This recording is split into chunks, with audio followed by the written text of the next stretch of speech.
તો અરવલ્લીના માલપુર પંથકમાં ભારે વરસાદ પડ્યો છે। ત્યારે ભારે વરસાદને પગલે માલપુર નજીકની વાત્રક નદીમાં આવ્યા છે ઘોડાપુર। નદીમાં પૂર આવતા માલપુર શહેર નજીક જૂનો પુલ થયો છે જળમગ્ન।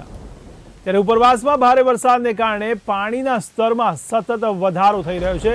ત્યારે તંત્ર દ્વારા લોકોને વાત્રક નદી કિનારે ન જવા માટે અપીલ કરાઈ છે। મહત્વના સમાચાર કહી શકાય અરવલ્લીથી।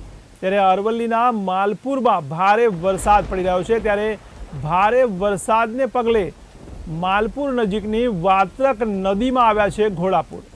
ત્યારે નદીમાં પૂર આવતા માલપુર શહેર નજીક જૂનો પુલ જળમગ્ન બન્યો છે।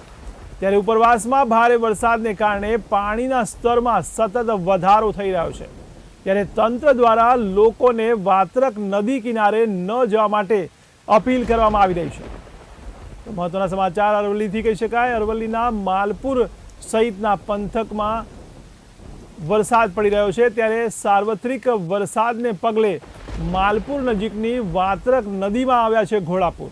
ત્યારે નદીમાં પૂર આવતા માલપુર શહેર નજીક જૂનો પુલ જળમગ્ન બન્યો છે। ત્યારે ઉપરવાસમાં ભારે વરસાદને કારણે પાણીના સ્તરમાં પણ સતત વધારો થઈ રહ્યો છે। ત્યારે તંત્ર દ્વારા પણ લોકોને વાત્રક નદી કિનારે ન જવા માટે અપીલ કરાઈ રહી છે।